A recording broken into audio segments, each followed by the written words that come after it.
Bueno, buenas noches. Estamos víspera de Yom Kippur, por lo tanto es un momento especial para poder hablar de Yom Kippur y llegar a este día de la mejor manera. Yom Kippur hay que sacarle el jugo, Yom Kippur hay que aprovecharlo y hay que entender también el significado de por qué es tan importante para nosotros, qué es lo que representa Yom Kippur. Entonces muchos lo llaman el Día del Perdón. Muchos no saben por qué se llama el día, por qué es el Día del Perdón. Bueno, ustedes que están acá presentes ya saben que es el día en el que Hashem perdonó por el pecado del becerro de oro y la importancia del perdón es la renovación de ese lazo y de esa promesa que tuvo Hashem con el pueblo de Israel, etcétera. Pero hoy vamos a tratar de ver, basado en ciertas cosas que están relacionadas con Yom Kippur y con Rosh Hashanah, con estos días, vamos a hacer cuatro preguntas al respecto y vamos a ver en la cuarta pregunta cómo se desarrolla algo muy interesante sobre diferentes conceptos que hay en Yom Kippur, como para poder llevarnos algo en la práctica. Entonces, para empezar, todos sabemos que en estos días entre Rosh Hashanah y Yom Kippur son días en los que la persona tiene que hacer teshuvah. Si la persona tiene que deshacerse de todos sus pecados, las cosas malas, las transgresiones que uno hizo. Cuenta que una vez se juntan, hacen una fiesta, no una fiesta, una reunión ecuménica y se junta el rabino con el cura y el mufti, el sheikh. Entonces, cuando termina esa reunión, el cura lo llama al rabino y al sheikh les dice, quédense un ratito acá, esperen que la gente se vaya, quiero hablar con ustedes. Cuando se van todos, están solos, les dice, miren, nosotros generalmente hablamos con gente, la gente viene, se confiesa con nosotros, pero nosotros nunca tenemos la oportunidad de confesarnos. Entonces, ¿qué les parece si nos confesamos entre nosotros? Y yo empiezo, estoy dispuesto, digamos, a empezar.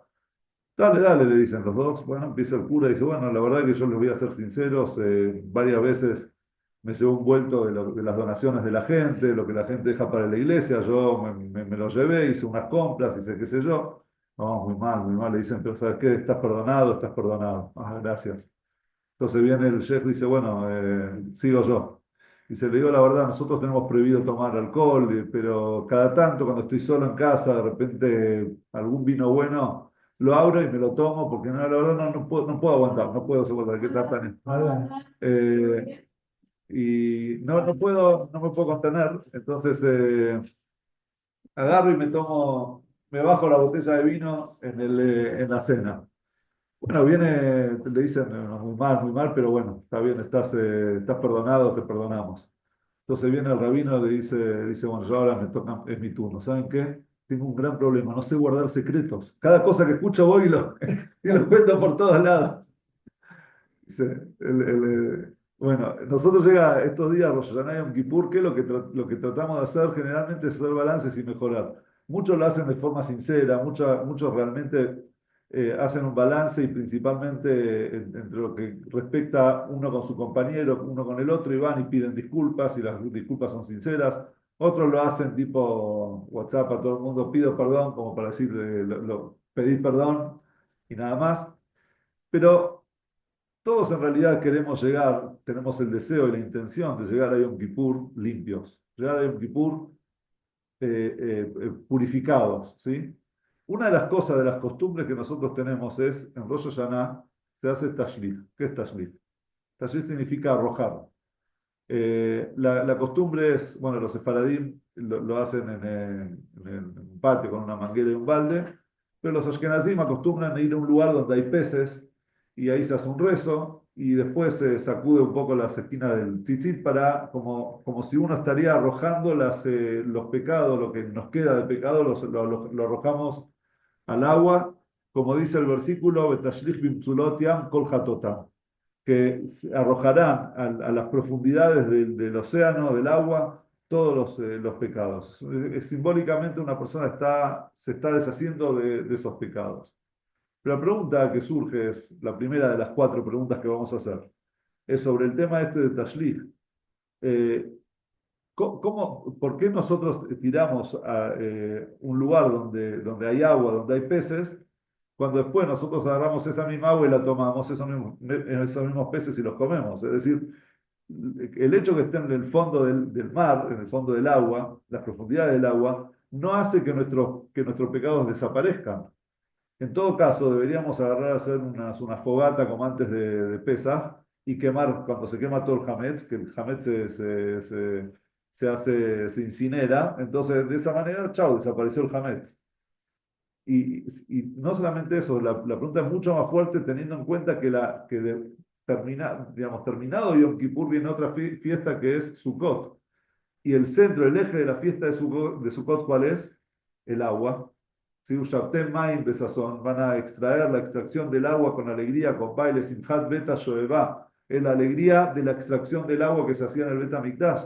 Es decir, el mismo agua en el que nosotros fuimos unos días atrás a tirar, a arrojar nuestros pecados, es la misma agua que nosotros después extraemos para hacer un servicio de alegría en el Beta Mikdash. Esa es la primera pregunta que no se entiende muy bien. La segunda pregunta que vamos a hacer es sobre el servicio del Cohen en el Bet HaMikdash. Hay un tratado en el Talmud que se llama el Tratado de Yomá, ¿sí? Yomá es el tratado que habla de Yom Kippur, todo el servicio del Cohen Gadol, del sumo sacerdote, en Yom Kippur. Muchos saben que hay un servicio específico que no se hace durante el año, que se hacía únicamente en Yom Kippur, que lo hacía una única persona que era el sumo sacerdote, es decir, la persona que tenía el grado más importante dentro de los sacerdotes, que era el sumo sacerdote, en el día más importante del año, que era Yom Kippur, ingresaba al lugar más sagrado del templo, que era el Kodesh HaKodashim. El Kodesh HaKodashim era el lugar, una pieza, una habitación, un lugar dentro del santuario. Primero era en el Mishkan, en el tabernáculo en el desierto, después cuando el Bet HaMikdash, los dos únicos hasta ahora, esperando que se reconstruya el tercero con la llegada del Mashiach, los dos templos del Bet HaMikdash de Jerusalén tenían un espacio donde originalmente estaba ubicado ahí el Arón, que era una caja, un cajón, con las tablas de la ley, con los querubines arriba, con un rollo de la Torá escrito por Moshe, un frasco con el maná, ¿sí? Con una porción de maná, es decir, eh, era un lugar muy, muy especial. Y el único día en el año que se podía ingresar ahí, que en realidad no ingresaban todos, sino una única persona era el Kohen Gadol, era en Yom Kippur.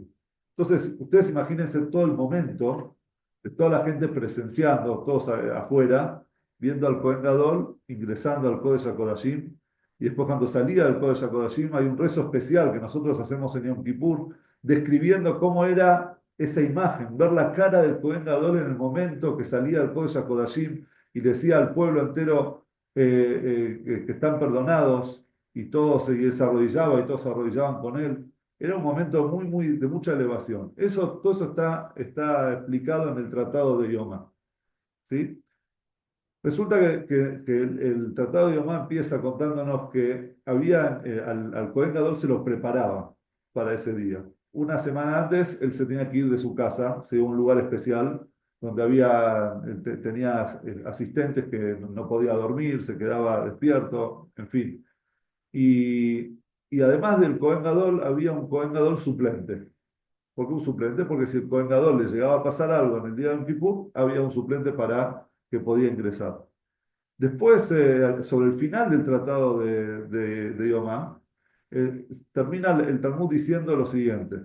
¿Qué pasa cuando el Cohen Gadol, o en general cualquier persona, de hecho ahí habla de cualquier persona, en la noche de Yom Kippur, mientras dormía, tuvo ¿cómo se dice? Eh, Se me fue la palabra.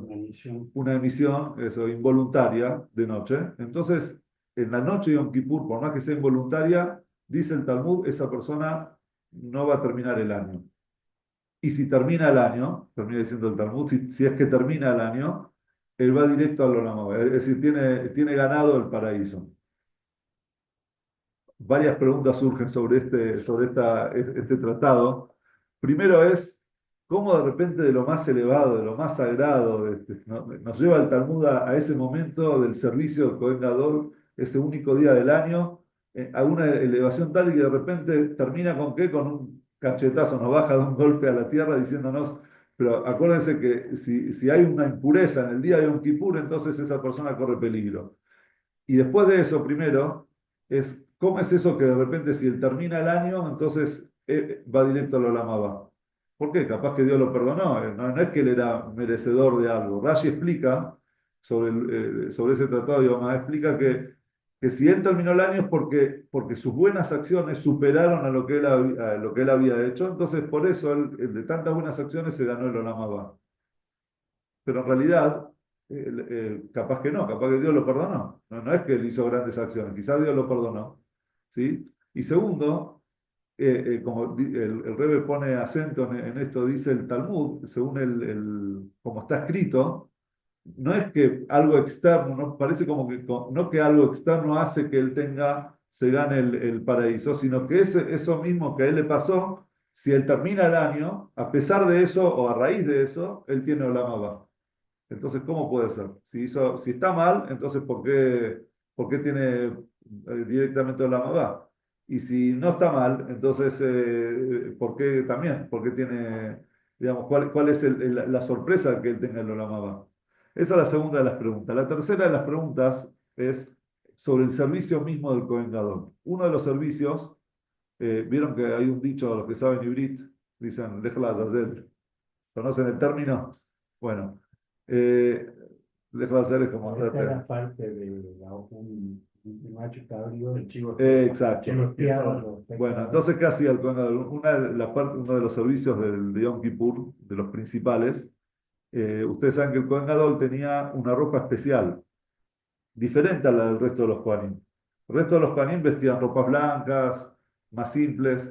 El Kohen Gadol vestía ropas de oro, una pechera con piedras preciosas, digamos, con colores y tenía también una corona. Era, digamos, ropas especiales. Sin embargo, en Yom Kippur, que eso lo hablamos en Shabbat, para hacer el servicio, para ingresar al Kodesh HaKodashim, al lugar más sagrado, él se tenía que cambiar las ropas y ponerse ropas blancas, las ropas comunes, simples del resto de los Kohanim.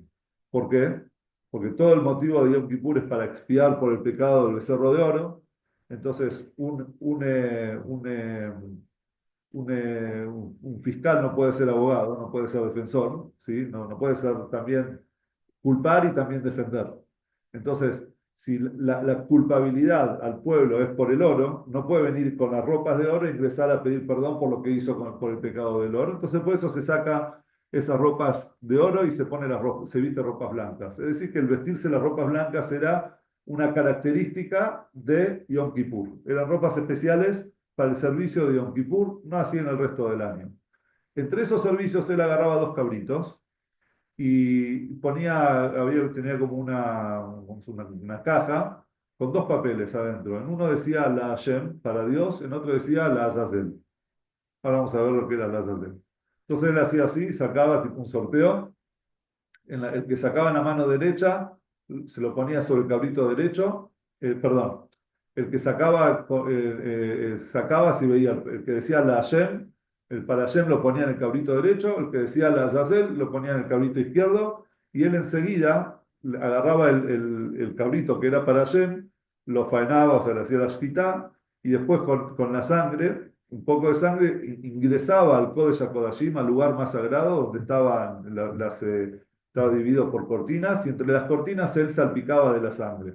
Esa era parte del servicio del Kodesh de Yom Kippur, y el otro lo mandaba con una persona que ya estaba lista, ahí en el lugar esperando que él haga ese sorteo, lo mandaba a las montañas que era la Azazel. Entonces, Al barranco. al barranco, Tenía que, así lo llamaba, al tenía, barranco. ¿Qué es la Azazel? La Azazel, dice Rashi, es una composición de dos palabras que eran dos nombres de ángeles. ¿Sí? Uza y Azael. Eran dos ángeles que en la época dice cuenta el Midrash, que en la época del diluvio, ellos le dijeron a Dios, Dios, ¿qué es el hombre para que vos lo cuides, digamos? O sea, mirá lo que hacen, mirá cómo se corrompieron. Hasta tener que mandar un diluvio por la corrupción de ellos.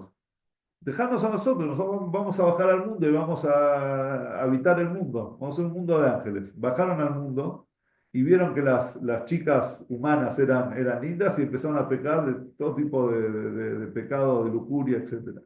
Entonces, Dios los mandó al otro lado de la montaña y ellos son, dice el Midrash, espiritualmente hablando, son los encargados de la tentación de la lujuria de los seres humanos. Entonces, para expiar por eso, por esa acción, digamos, de estos dos ángeles, entonces se manda también ese cabrito para ellos. Y acá surge la pregunta, ¿acaso ellos están equiparados a Dios? Que vos tenés que agarrar dos cabritos, haces un sorteo, es como decir, bueno, hacemos una ofrenda para Dios y una ofrenda se la mandamos al Satán, ¿viste? Para que esté tranquilo. Y de hecho está escrito, dice Ramán, que es un soborno que se le da al Satán en el día de Yom Kippur para que se mantenga tranquilo en el molde y nosotros podamos hacer nuestro servicio de Yom Kippur. ¿Qué relación tiene Dios con el Satán? Que vos tenés que hacer en el mismo momento. Está parado ahí el Cohen, dos cabritos, hace un sorteo. Bueno, este para Dios, como que más o menos están en la misma categoría los dos. Es raro eso. Y se viste con las ropas blancas y entra con la sangre del Kodesh HaKodashim. Y entonces, es algo que también tenemos que entender. Y por último, la cuarta pregunta es que en realidad esta cuarta pregunta va a ser la respuesta, pero antes de entenderla como respuesta, nos va a generar también una pregunta, es algo que dice también en el Talmud, dice Rish Lakish. ¿Quién era Rish Lakish? Vamos a contar primero la historia de Rish Lakish, que es una historia muy linda que trae el Talmud. Y ya que lo nombramos, está bueno contar su historia, ¿sí? Porque es también una historia de superación, de espiritualidad. Rish Lakish significa, eh, Rish Lakish significa la cabeza, el cabecilla de los bandidos. Ya lo contamos alguna vez acá, pero lo vuelvo a repetir. Él era un bandido y era el jefe, el líder de los bandidos. Ahora tenía una banda ahí de, no sé, de ladrones, y una vez él estaba caminando por ahí, vio a lo lejos había un río, y en el río él vio una figura, que le pareció una figura muy linda, una figura femenina. Entonces él fue corriendo y entonces pega un salto para mostrar su fuerza y su poder, era un hombre, digamos, fortachón, pega un salto y cae frente a esa persona, y de repente cuando lo ve, se da cuenta que era Rabí Hanan. Rabí Hanan está escrito en el Talmud que era un hombre muy lindo, tenía una belleza. Entonces lo mira y le dice, pero, dice, Rabí Hanan, la belleza tuya corresponde a una mujer. Entonces lo mira y le dice, y tu poder, tu fuerza, deberías guiar al estudio de la Torá. ¿Qué haces siendo un bandido? Mirá el salto que pegaste. Entonces Rabbi Hanan hace un trato con él en ese momento en el río. Le dice, escuchá, yo tengo una hermana que es más linda que yo. Si vos, y yo veo en vos, yo veo que vos tenés un potencial de estudio de Torah muy grande.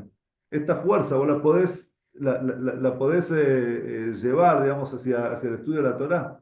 Entonces, si vos empezás a estudiar conmigo, si empezás, te metés en el estudio de la Torah, yo te presento a mi hermana. Entonces, el Yankee se dice aceptó, y cuando quiso pegar de vuelta el salto, ya se debilitó, no logró pegar el salto que había hecho antes. Ahí dice el Talmud que la Torá debilita la fuerza física de la persona, porque ya la fuerza, el enfoque está en lo espiritual. Rish Lakish y Rabbi Hanan empiezan a estudiar juntos, y estudian, y Rish Lakish realmente muestra una capacidad intelectual, una mente, un razonamiento súper filoso, digamos, picante, es decir, muy importante, que le discutía, de hecho, todo a Rabbi Hanan. Rabbi Hanan era el maestro, y Rish Lakish se casó con la hermana, era el cuñado, estudiaban juntos, pero todo lo que Rabbi Hanan decía, Rish Lakish le discutía. Y de hecho pueden agarrar el Talmud y abrir en cualquier parte, prácticamente van a encontrar, no van a pasar 3, 4 hojas sin un Rish Lakish y Rabbi Hanan. ¿Sí? Y siempre discuten. Vieron como Hillel y Shammai, que Hillel dice una cosa y Shammai le discutía siempre, y al revés. Rabbi Hanan y Rish Lakish siempre discutían en todo. Pasó el tiempo y la esposa de Rish Lakish se enferma y fallece, él queda viudo. Entonces, Rish Lakish, ¿cómo se dice?, de la angustia y del dolor, también se enfermó al poco tiempo y también murió. Entonces, Rabbi Yohanan de repente se quedó sin su hermana y se quedó también sin su compañero de estudio. Entonces, cuando el resto de los sabios de su época vieron que Rabbi Yohanan estaba angustiado, estaba mal, estaba triste, no podían levantarle el ánimo, entonces dijeron, vamos a ponerle los mejores estudiantes, los mejores sabios, los más capacitados, lo vamos a poner para que estudien con él. Entonces le fueron sentando de a uno y a todos los echaban. ¿Por qué? Porque Rabbi Hanan decía una alajá. Ellos la pensaban, decían, sí, tiene razón, sí, es verdad, tiene razón, es así. Y él se enojaba, dice, Rish Lakish, por cada cosa que yo decía, me hacía 100 preguntas, me lo refutaba y opinaba distinto, y usted me dice tener razón. Entonces, él que necesitaba a alguien que le discuta, a alguien que le incremente conocimiento. También terminó muriendo Rabbi Hanan de la amargura. Esa es la historia de Rish Lakish. Rish Lakish salió de lo más bajo y llegó a lo más alto, de lo más bajo en el sentido mundano y no solamente de ser un bandido, llegó a ser uno de los grandes sabios y eruditos de la Torah. Entonces Rish Lakish decía algo acorde a lo que él había pasado en su vida. Dice él estudió basado en un versículo en el Talmud, también en el Tratado de Yomá, dice que la teshuvá, el arrepentimiento, el retorno a Dios es tan fuerte y tan grande que todas las cosas que él hizo deliberadamente, todos los pecados que él tiene, eh, pecados que los hizo conscientemente, se convierten en pecados inconscientes. ¿Qué significa eso? Por más que vos lo hiciste a propósito, la teshuvá provoca que todo eso que vos hiciste a propósito sea considerado frente a Dios como si lo hiciste sin querer.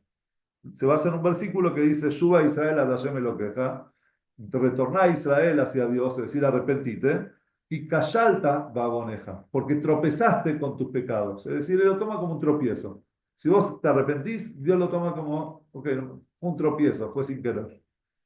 Sigue diciendo Rish Lakish, de hecho el Talmud pregunta, dice, ¿cómo dice que parece que son como si lo hiciste sin querer? Si en otro lugar el mismo Rish Lakish dice algo diferente. ¿Qué es lo que dice? Y acá viene lo más fuerte de todo.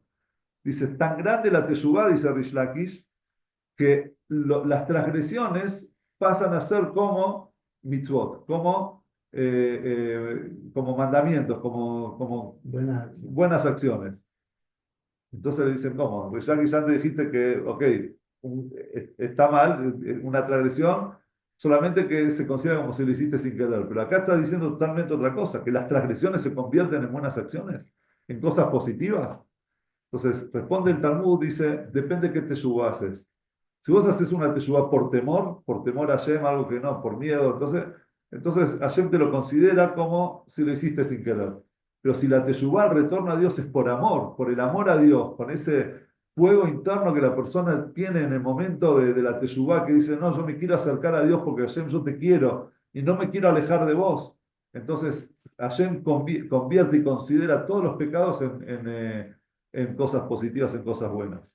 Estas palabras de Rish Lakish movilizan todo. Ahora, ¿quién no puede decir una persona como él, que fue un bandido, que hizo todas las cosas y de repente encontró su teshuvá? Entonces él es la persona indicada para darnos esta enseñanza.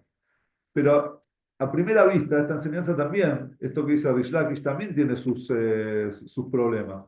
Porque lo que la persona hizo ya no puede volver atrás. ¿Sí? O sea, el tiempo no lo podemos volver atrás, la acción no la podemos volver atrás. Es como esa persona, ese arrogante, soberbio que fue y ofendió a muchas personas con su arrogancia, hablándoles mal, diciéndoles sus errores, pero llega de repente a un Kipur y va a lo del Rabbi y le dice, Rabbi, mire, yo hice un balance esta semana, la verdad que me porté re mal, media Keilah se enojó conmigo, se fueron del templo, no quieren venir porque lo que yo le dije, por lo que era. Y bueno, llega Yom Kippur y quiero estar bien con Dios. ¿Qué es lo que tengo que hacer? Entonces el Rabbi le dijo, ¿cuántas personas son? 20. Ok, agarró una madera y clavá 20 clavos. Después anda uno por uno, pedile perdón. Y cuando él te perdone, sacas un clavo. Bueno, él hizo eso, fue, pidió perdón, qué sé yo, ¿verdad? Volvió. Rab, hice lo que usted me encomendó, acá está la tabla vacía, no hay clavos. Entonces el Rab la agarra, la pone hacia la luz y le dice, vos sacaste los clavos, pero los agujeros quedan. Si la persona te puede perdonar, pero lo que vos ya hiciste, ya dejó una marca. El daño está El daño hecho. está hecho. El daño está hecho y la persona te va a perdonar, pero esas palabras, esa ofensa, ese dolor que vos le causaste, siempre lo va a tener. Es muy difícil cerrar eso. Te va a perdonar de corazón y realmente, pero algo le va a quedar, dijo Raúl. Fíjate qué tan, o sea, lo grave que es ofender a una persona. Uy, espero que no se me apague, porque no se apague. Ofender a una persona y después hay otra historia que es, no es sobre ofender, es sobre hablar, difamar, hablar mal de otro, la Yonara. Una persona va al rabino y le dice, Rab, hablé la Yonara y quiero arrepentirme. Entonces Rab le dice, agarrá un puñado de arena y tirarlo para arriba. Lo tira hacia el viento y dice, bueno, ahora juntar todos los granitos de arena. Es imposible, no voy a juntar. Bueno, ese es el ayonara. Lo que vos hablás, no sabés a dónde llega. Es como, andá a juntar lo que vos hablaste. Ya está hablado. Entonces, ¿cómo puede ser que, las transgresiones, las cosas malas que nosotros hicimos sean consideradas mitzvot? No, son cosas malas que hicimos, ya nos equivocamos, punto. No podemos volver atrás. Ok, ahora en más vamos a hacer cosas, vamos a portarnos bien. Pero que lo que retrospectivamente, ¿no? Así se dice, lo que ya hicimos se consideren cosas buenas, no tiene sentido. ¿Sí? Es lo, que, lo primero que tenemos que entender.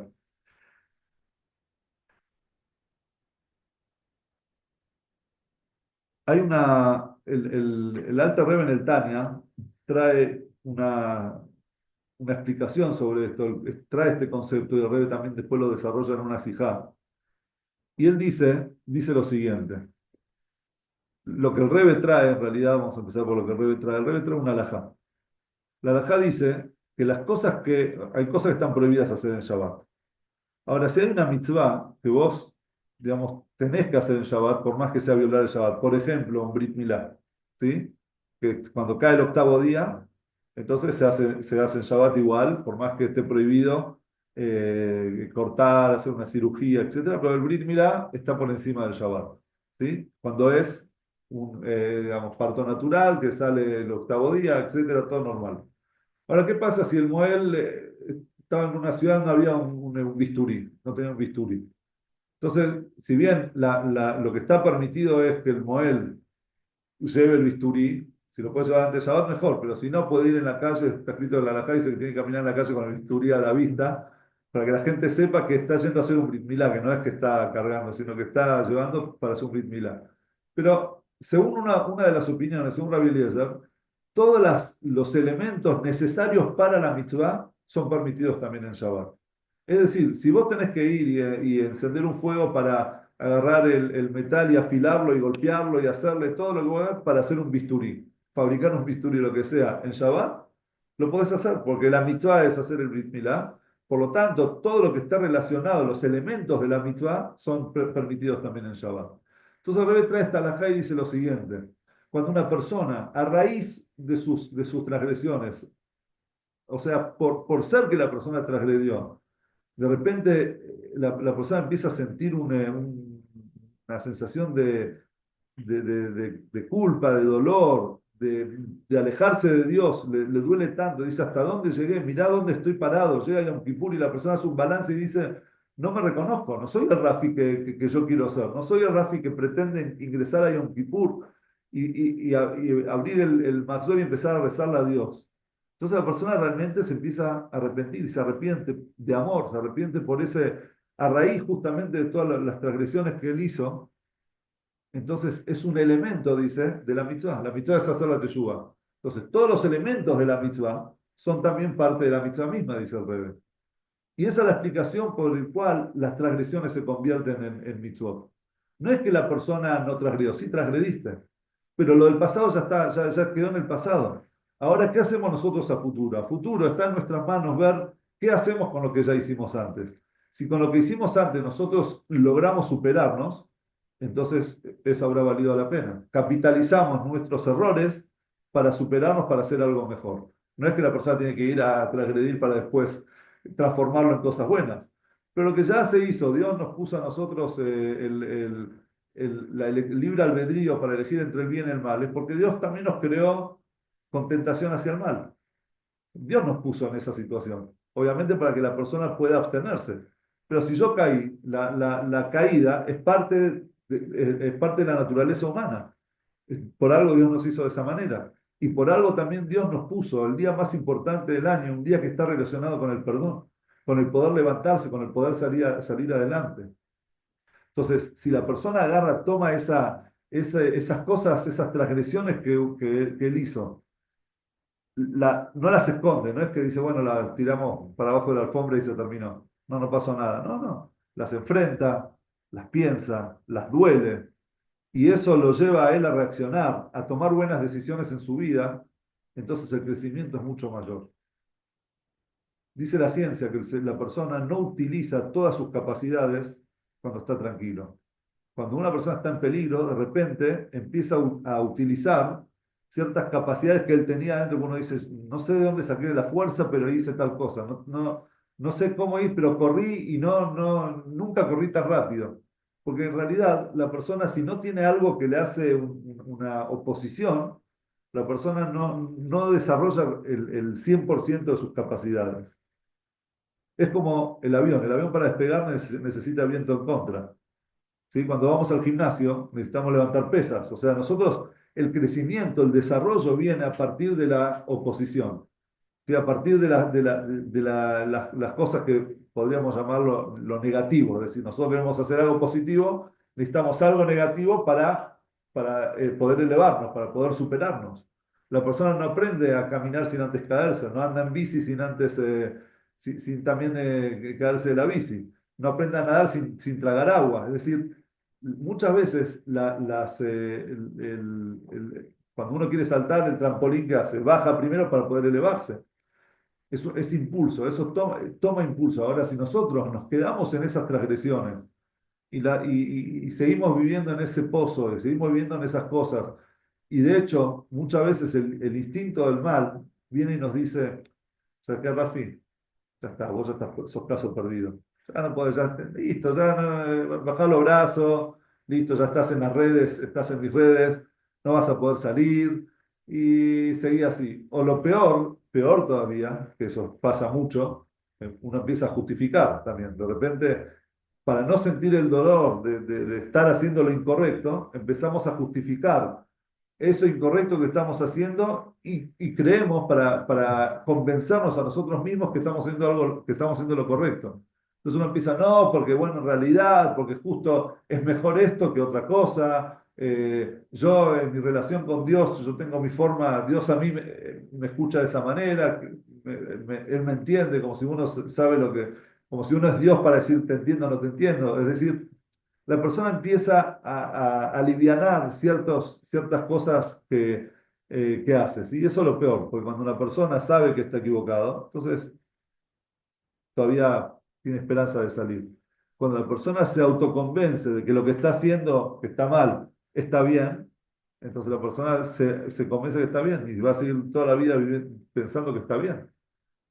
Entonces viene Rish Lakish nos dice, si vos en realidad evaluás las cosas con la frialdad y la objetividad de la mente, de la razón, no desde el corazón, deja sentimientos, cosas de lado y razoná desde la cabeza, de la mente fría, con frialdad, con objetividad de lo que estás haciendo y te das cuenta que lo que estás haciendo está mal.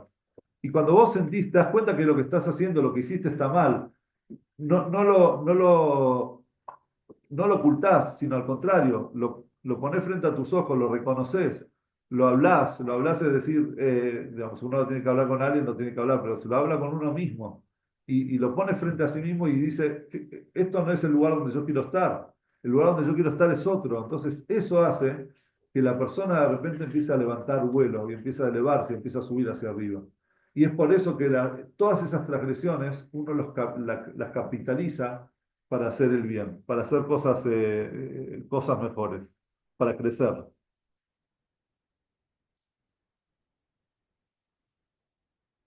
Esto este, este conocimiento, este entendimiento de esta cuarta pregunta que ya la respondimos, del por qué las transgresiones pasan a ser eh, cosas positivas, nos va a responder también el resto de las otras tres preguntas que están relacionadas con Yom Kippur. Ahora nosotros podemos entender también lo del cabrito. Cuando nosotros le mandamos el cabrito a la Azazel, le mandamos al Satán, no es que en realidad estamos apaciguando al Satán, sino al contrario, le estamos diciendo al Satán, vos con toda tu capacidad de hacer, de hacer tentar a la persona para que haga las cosas con todas las ganas, vení, ayudanos, te incorporamos al servicio de Yom Kippur. Así como hacemos un cabrito, lo estamos llevando al Kodesh HaKodashim, a vos, Satán, también te estamos atrayendo, estamos incorporando para que vos nos ayudes, como que te estamos tomando como rehén, con todas tus capacidades, para que nos ayudes en lo que nosotros estamos haciendo. Eso es el concepto de que tomamos las cosas, las transgresiones, producto del Satán, y le decimos, vení, ya está, yo te quiero, ya a mí no me vas a ganar, yo ya te reconocí, te vi la cara, ahora vení, ayúdame, porque en definitiva, el Satán no es opositor a Dios. El Satán es un ángel de Dios, o sea, él hace el trabajo que Dios le encomendó hacer. Y lo que realmente el Satán quiere es que nosotros no le hagamos caso, no es que quiere que sí le hagamos caso. Él no quiere tener éxito en su trabajo.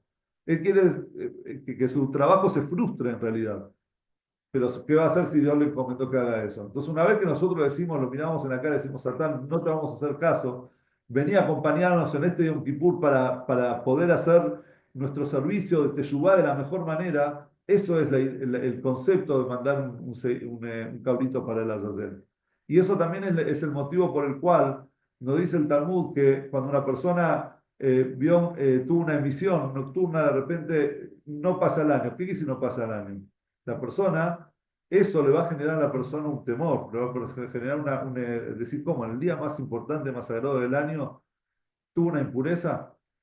Y el Rebbe viene acá y dice, trae algo mucho, digamos, le pone esa dulzura que el Rebbe tiene para ver las cosas. Y dice, fíjate, que en definitiva eso fue algo sin querer. La persona no lo hizo queriendo. Quiere decir que en realidad la relación del Yehudí con la transgresión es inconsciente, porque el Yehudí en lo más profundo tiene una Neyamá, y esa Neyamá no se quiere despegar de Dios, no quiere una impureza. ¿Qué es lo que quiere la Neyamá? ¿Qué es lo que desea y lo que anhela el alma que nosotros tenemos dentro? Es la espiritualidad, es acercarse a Dios, es poder contemplar, como dijo David Amelech, eh, tan solo lo que quiero es estar sentado en la casa de Dios todos los días de mi vida. Es decir, estar frente a Dios en ese momento, en ese estado de espiritualidad todos los días de mi vida. Eso es lo que yo quiero. Y eso es lo que desea el alma en el llamado de la persona. Solamente que a veces pasa una emisión nocturna, es decir, pasa algo inconsciente, algo sin querer. Entonces viene la persona y dice, todo el año él está trabajando sobre eso que le pasó en Yom Kippur y al final logra salir, o sea, llevar esa misma impureza, la lleva frente a Dios y le dice, mira, yo me arrepentí, yo retorné a vos, yo quiero estar cerca de vos, yo no quiero ser impuro, ni siquiera inconscientemente.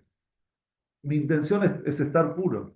Entonces, ¿cuál es el camino directo al Olam Abba? Él tiene el Olam Abba ganado. ¿Por qué tiene el Olam Abba ganado? Porque él capitalizó esa impureza y se la llevó a Dios y le mostró que él en realidad quiere ser puro. Lo trabajó durante todo ese año. Por eso dice el Talmud, si termina el año y no le pasó nada es porque él realmente se arrepintió, porque realmente agarró y le sacó fruto, le sacó digamos, el beneficio a eso que le pasó en Yom Kippur. Y por último, nosotros entendemos también por qué lo tiramos al agua las transgresiones. Las transgresiones no las quemamos porque son salvables, porque Dios guarda nuestras transgresiones. Cuando nosotros cometemos una transgresión y se abre en Yom Kippur, en Rosh Hashanah, perdón, el libro de la vida, y Dios escribe todas las cosas buenas y las cosas malas que hicimos, uno cree que las cosas malas Dios las escribe ahí para castigarnos, para decir, ¿ves? No, Dios las escribe ahí porque llegado el pasado estos 10 días de Teshuvá, cuando llegue Yom Kippur y Dios vea que hicimos Teshuvá, Dios quiere saber exactamente cuáles fueron esas transgresiones que hicieron que nos llevaron a nosotros a hacer la teshuvá para pasarlas al libro de la vida. Para poder decir, estas transgresiones yo no las quiero tirar, no quiero que se pierdan, porque esas transgresiones pasan a ser ahora parte de su capital, parte de sus posesiones positivas. Entonces Dios lo pone en el agua, o sea, no lo pone en el agua. Nosotros hacemos el tashlich, lo hacemos con agua, hacemos con los peces. Ahí, ya que estamos, digo, un poco del tashlich, en realidad se conoce no hace mucho, no está escrito en la Torá ni el Talmud, data más o menos hace 600 años atrás, y a partir de ahí fue escrito en varios lugares. Data como una costumbre que tiene el pueblo de Israel de ir al agua y arrojar perdón, ir al agua, dice la fuente, dice ir al agua porque así como Abraham, cuando fue en la Kedat Yitzhak, cuando él fue Dios le pidió que ofrenda a su hijo, que sacrifique a Yitzhak, y Abraham iba con Yitzhak, el Satán, para que Abraham no cumpla con su misión, se convirtió en río, es decir, le puso un río enfrente. Entonces, Abraham no se frenó y siguió y se metió al río hasta el cuello y cruzó el río para llevarlo, para cumplir con lo que Dios le había encomendado. Entonces, por eso nosotros vamos al río recordando el Rosh Hashanah que se toca el shofar, y el shofar también recuerda la Kedat Yitzhak, que al final, en vez de ofrendar a su hijo, cuando Dios le dijo que no lo haga, Abraham ofrendó un cordero. Entonces, recordamos de esa manera también con el Tashlich. Después, más adelante, vino el Shlam, me parece, y trajo, dice que no solamente eso, sino que también se hace en un lugar donde hay peces, porque los peces no tienen párpados. Y es para decir que Dios también esté con los ojos abiertos constantemente, mirándonos a nosotros y protegiéndonos. Y además para que no haya inará, que no tengamos mal de ojo, porque los peces se reproducen en cantidad y están bajo el agua, nadie los ve. Entonces, de la misma manera que tengamos la bendición, que tengamos abundancia en nuestras vidas y que no caiga sobre nosotros el mal de ojo. Y al final, está escrito en uno de los libros de Kabbalah que la persona también tiene que arrojar sus pecados, es decir, se sacude las esquinas del tzitzit para arrojar los pecados al agua. ¿Sí? Eso es más o menos la idea del tashlich. Pero en realidad, cuando nosotros arrojamos los pecados al agua, ¿qué hace Dios? Los conserva en el agua. Para que después que pasado Yom Kippur, cuando nosotros ya hayamos hecho Teshuvah, Ushatem Maim Besazón, llega a Sukkot y extraemos el agua con alegría. ¿Qué quiere decir extraemos el agua con alegría? Esos pecados, esas transgresiones que nosotros transformamos en cosas positivas, de repente los sacamos con sazón, con alegría en Sukkot, con la alegría de que somos personas nuevas, somos Pasum Yom Kippur y no somos los mismos que antes de Yom Kippur. Y de esta manera nosotros estamos llevando todas esas cosas, las cosas malas que hemos hecho, que de vuelta uno no va a hacer algo malo para arrepentirse después, ¿no? Pero si uno ya lo hizo, si ya transgredió, tiene que saber que eso es tiene una ventaja en su vida. Si yo cometí una transgresión, tengo una oportunidad. Esa transgresión que yo cometí sin querer, con querer, lo que sea, ahora tengo una oportunidad. Puedo agarrar esa transgresión y transformarla en algo positivo mientras eso me lleve a mí a ser mejor, a mejorar como persona. Ustedes saben que la historia de Yosef, Yosef es el único que se lo llama Yosef Atzadik. Digo, ¿qué otro en la Torá se lo llama Tzadik? Yosef. La historia de Yosef es que él fue, primero cuando uno la lee, se ve como un Yosef un poco cruel, vengativo, no cruel, vengativo. De repente los hermanos lo vendieron como esclavo, que se lo llevó a Egipto, se hizo rey de Egipto, pero cuando él detecta que sus hermanos vienen a comprar comida porque había hambruna, parece como que él decide vengarse de ellos. Entonces primero los acusa que son espías. Y después, a raíz de que son espías, los llama a todos porque los quiere una entrevista con ellos personalmente, les empieza a hacer una serie de preguntas, ¿sí? Los empieza a cuestionar, y hasta que ellos le dicen que ellos tienen un hermano menor que se llama Binyamin, que está con el padre.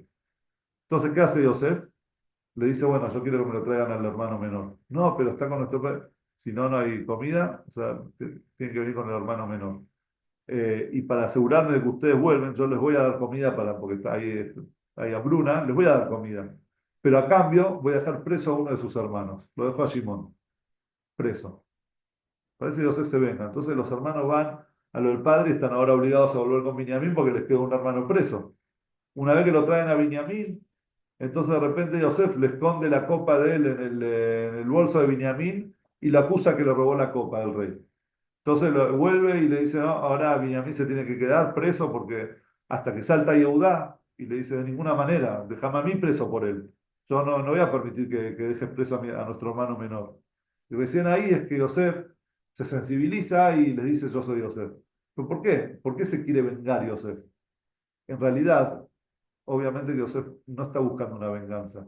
Lo que Yosef está buscando es capitalizar, que sus hermanos logren capitalizar el error, enmendar el error que ellos hicieron y transformarlo en algo positivo, en algo bueno. ¿De qué manera? Entonces, primero él hizo que los hermanos vivan la misma situación que habían vivido 22 años atrás cuando estaban con él, que es que le falte el hermano, volver a lo del padre con uno menos, sin Shimón. Entonces, de repente en ese momento ellos recordaron, che, hace 22 años nosotros también vivimos la misma situación. Tuvimos que volver a lo del papá con uno menos a decirle qué es lo que pasó con él. En ese momento le mentimos al papá. Le dijimos que se lo comió lo atacó una fiera, un animal. Esta vez no vamos a mentir. Y es ahí cuando de repente en la Torá nosotros vemos que los hermanos de Yosef reconocen lo que habían hecho con Yosef. Y ellos dicen, pecamos con Yosef, pecamos para Hashem. O sea, realmente se arrepienten por lo que ellos habían hecho con Yosef. Eso fue lo que quería lograr Yosef, que ellos vivan la misma situación y ante esa situación no digan, ah, no, papá le inventen cualquier historia al papá, sino que asuman la responsabilidad, no solamente de lo que está pasando ahora, sino también lo que pasó con Yosef, y que la asuman la responsabilidad. Entonces, después cuando vuelve con Binyamin, ¿qué es lo segundo que provoca Yosef? Una diferencia entre ellos. Es decir, Binyamin era el hermano de padre y madre, ¿sí? Era el único hermano de Yosef materno. Y había una disputa entre los hermanos, entre los hijos de Jacob, que eran entre los hijos de Lea y los hijos de Rachel. ¿Sí? Había esa diferencia, había ciertos celos entre los hijos de Lea con los hijos de Rachel. Entonces, ¿qué hace Yosef? Le dice, lo acusa a Binyamin, que era hijo de Rachel, para ver cómo iban a reaccionar los otros. ¿Cómo podrían haber reaccionado? Podrían haber dicho, bueno, está bien, ya está, lo culpan que se robó, le vamos a decir al papá que Benjamín se robó. De hecho, el robarse cosas ya viene desde la madre. La madre no se robó las estatuas de su padre, la bodazará, la idolatría de su padre. Bueno, ya es hereditario, podrían haber dicho, y que se quede Benjamín ahí, nosotros no volvemos. Eso, Yosef los quiso poner en esa situación para ver cómo iban a reaccionar. ¿Y cómo reaccionó Judá? Se levantó, pegó un golpe y dijo, Yosef, yo me voy a quedar en lugar de él. A él lo vas a mandar y yo me voy a quedar preso por él. Y ahí fue cuando Yosef se dio cuenta que en realidad sus hermanos habían hecho teshuvá, se habían arrepentido. Y quiere decir que toda su venta, como les dijo después él, no crean que ustedes son los culpables que yo esté acá. Dios me quiso mandar a Egipto por medio de ustedes, pero en definitiva yo estoy acá justamente para poder alimentar a todos ustedes en este momento de hambruna. Es decir, todo lo malo que habían hecho ahora pasó a ser cosas buenas, pasó a ser algo positivo. ¿Pero por qué? Porque aprendieron de eso, se arrepintieron de eso, aprendieron la lección y decidieron no volver a repetirlo. Eso es crecimiento, eso en realidad es hacerse fuerte como persona. Si nosotros en Yom Kippur pedimos perdón y al otro día estamos de vuelta con lo mismo, con la misma cosa, Yom Kippur es simplemente hicimos B, como si un tilde, en Yom Kippur. Yom Kippur y en realidad todos los días del año uno puede hacer Teshuvah, no es solo en Yom Kippur. Pero estos días son propicios para eso. Entonces, cuando llega a estos días de balance, estamos víspera de Yom Kippur, y nos vamos a parar frente a Hashem, y vamos a decir al Jeche Hatanu Lefaneja por tal pecado que hemos hecho, por esta transgresión, por otra transgresión, tenemos que pensar, tenemos que pensar que realmente de corazón esas transgresiones nos están construyendo. Esas transgresiones en realidad nos están enseñando a ser mejores personas. Y esa es la manera correcta de llegar a Yom Kippur. Y voy a terminar con una historia. La historia es de una parejita, en realidad no una pareja, un chico y una chica, no eran pareja todavía, que estaban saliendo, estaban en un date, tomando un café, conociéndose. De repente el chico mira y dice, uy, tengo que hacer minjá. Le dice, me disculpa, tengo que hacer, sí, seguro, hacer minjá. Pues el chico se para, 3 minutos, te lo liquidó minjá y se sienta. Entonces la chica le dice, no, disculpame, pero no es lo que yo quiero para mi vida, no quiero uno que se trague el rezo. Digo, o sea, yo te puedo esperar, ¿cuál es el problema? Quería que hagas un rezo bien, te vi justamente rezando, que te concentres, que hagas el rezo con intención, no es lo que yo quiero para mi vida. Entonces cortó ahí el shidduch, se levantó y se fue. Eso generó en el chico un dolor muy fuerte. Se dio cuenta que en realidad ella le marcó algo, un defecto que él tenía, que tenía que arreglar y que ella tenía razón. Entonces él dijo, ¿qué voy a hacer? ¿Qué puedo hacer para enmendar eso? Ya la chica la perdí, no importa, se volvió a casar después. Pero tengo que hacer algo para enmendar esto. Agarró y dijo, no solamente voy a hacer tefilá yo bien, yo quiero hacer también, voy a provocar que la gente pueda hacer tefilá con mayor concentración y de una forma más cómoda y bien. Entonces empezó a juntar plata, empezó a hacer durante mucho tiempo a juntar y a pedir donaciones y todo, hasta lograr construir un shield en Borough Park, no me acuerdo ahora el nombre del shield, un shield en Borough Park en Nueva York, en un barrio que hay muchos judíos, se llama Borough Park. Construyó un shield que en el piso de arriba tiene una sala de té, donde hay té de todo el mundo. El que vos quieras, los gustos, cosas de cualquier parte del mundo, tienen ahí en ese lugar té de todo tipo de té. Entonces la gente puede subir, tomar el té que le gusta y todo y sentarse a rezar. Entonces él dijo, esto yo lo hago para que la gente venga al gym con ganas, se pueda sentar a tomar un buen té. Y después pararse a hacer tefilar, yajarit, minjar, arbit, concentrado, tranquilo, un lindo ambiente. Construyó un templo así. Una vez estaba caminando en la calle y él ve un, un, ¿cómo se llama? Un afiche en la calle que anunciaba el fallecimiento de esta chica. Falleció la señora tal y tal, que él se acordaba que él había salido con esta chica. Entonces fue a la familia y le dijo, les pido por favor que la levayá, ¿saben lo que es la levayá? Al cuerpo se lo acompaña. Hay una mitzvah, una vez que está el cuerpo preparado y se lo lleva al entierro, la gente lo acompaña caminando, acompaña el coche, un par de cuadras, unos metros, lo que sea. Se acostumbra también que el coche pase por los diferentes lugares donde la persona asistía. Si una persona tenía, por ejemplo, venía a la Keilah, entonces la gente, la Keilah se reunía en el templo y el coche pasaba por la cuadra y todos acompañaban, así. Después iban las personas que tenían que ir para el entierro, iban y los que no acompañaban al fallecido. Entonces él pidió que el cuerpo pase por ese templo. Entonces, cuando el cuerpo pasó por el templo, él pidió decir unas palabras y dijo, este templo, él contó la historia, dijo, este templo es gracias a esta señora. Toda la tefilá que ustedes hacen, que todos los que vienen acá, minyanín todo el tiempo, ahí cada uno detrás de otro, y todo es gracias, todo salió a partir de esa salida que yo tuve con ella. ¿Qué es lo que nosotros aprendemos de esta historia? Que para que el arrepentimiento o la lección en realidad sea diferente, la persona tiene que accionar, tiene que hacer algo distinto. Entonces una vez una mujer le escribió al Rebbe que ella había recaído con su marido en los días que estaba en intimidad, en los días que está prohibido tener intimidad.